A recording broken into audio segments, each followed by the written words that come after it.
Mr. Speaker, there was a time when an NDP government might have been concerned about the people in our society who are most vulnerable. When? The poor, the disabled, and those who are disadvantaged by circumstances like unexpected natural or artificial floods. Today's NDP has turned its backs on those who are most vulnerable. No kidding. I ask the Premier, will he reconsider the decision that he's taken to withhold critically needed compensation from individuals who have been tragically affected by the flood of 2011? Mr. Speaker, the Lake Manitoba Compensation Program went well beyond the guidelines that were supported by the federal government, and 100% of that incremental cost was paid for by the taxpayers of Manitoba. That program had an unprecedented degree of generosity. And also, Mr. Speaker, an independent appeal commissioner was put in place if any specific circumstances of an individual were not properly addressed by the compensation program. And that commissioner has the ability to add additional support in the case if he believes it has merit. The program is 100% paid by the government of Manitoba over and above the federal guidelines. They have decided not to participate in that. We have done more than any other province in the history of this country with respect to disaster financial assistance because the events in Manitoba were unprecedented in 2011. And now we're moving ahead rapidly with a program for long-term mitigation. We offered $1 billion of support to the people in the Red River Valley and around Winnipeg. We are now offering support to the people in the Assiniboine Valley, up through Lake Manitoba and Lake St. Martin. We think they should be treated at least as well as the people in the Red River Valley and Winnipeg, and that's what will be done, Mr. Speaker. Mr. Speaker, the flood caused problems for people, but it also put a huge amount of phosphorus into Lake Winnipeg. And according to Vicki Burns, Lake Winnipeg Foundation, one of the major problems, in addition with Lake Winnipeg, has a large amount of phosphorus coming in from the sewage of the city of Winnipeg. The NDP's 2012 throne speech mentioned Winnipeg's North End treatment plant and removing phosphorus from some of Winnipeg's sewage. And their 2013 budget mentioned upgrading Winnipeg's wastewater treatment.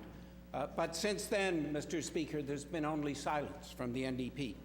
I ask the Premier, by what date will the critically needed upgrades to the North End treatment plant to remove phosphorus be completed? Very important question. Saving Lake Winnipeg is first and foremost about reducing phosphorus levels going into that lake. And there are point-specific sources of phosphorus, such as the city of Winnipeg, and there are non-point specific sources of phosphorus, such as in rural Manitoba and some of the municipalities. And there are also sources of phosphorus from outside of our jurisdiction, and we are taking action in all of those areas. With respect to Lake Winnipeg, they have been required to use the best technology available to reduce phosphorus levels. It's known as biological nutrient removal. Our officials are working closely with theirs to ensure that is brought forward, not just in the North End plant, but also the South End plant and in the West End plant, where it's already been fully implemented, Mr. Speaker. The specific date is one that the city is asking for additional time on. We will ensure that that program is brought forward in a timely way. Phosphorus levels are reduced so that the fisheries and tourism and people that live around Lake Winnipeg can have a good quality lake for the future. That's something we're acting on. The member knows it. And of course, when it comes to Vicki Burns from the Lake Winnipeg Foundation. Order, please. The First Minister's time has expired. Mr. Speaker, too many of this Premier's projects with the City of Winnipeg are stuck. Centreport, rapid transit, and sewage treatment. The Premier couldn't even give us a specific date by which this would be the North End plant would be completed. Because they're constipated. As well as the North End plant, there is a problem because of the present combined sewage system. Summer is fast upon us. It's vital that the Premier act immediately, as Lake Winnipeg is being overrun by toxic algae and has been named the most threatened lake in the world. I ask the Premier, when will the combined sewers be converted to separate, dedicated sewers to stop the overflow of Winnipeg sewage into our Order, rivers? please. The honourable member's time has expired. Thank you, Mr. Speaker. The issue of combined sewers is a very important one. It's one that requires very significant levels of capital. The city has a long-term plan to separate those sewers in the old area of the city of Winnipeg where they exist.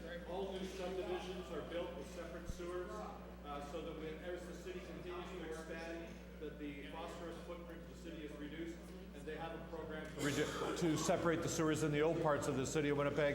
And as of course, members of the opposite need to know, we have doubled the amount of money that we provide to the city of Winnipeg. Just this year alone, the increase in capital to the city for projects just like this went up 12.5%, and the operating budget went up 8.5%. Unprecedented levels of support from the province of Manitoba to the city of Winnipeg. We asked them to use it for priorities such as protecting Lake Winnipeg through having cleaner emissions into the Red River, Mr. Speaker.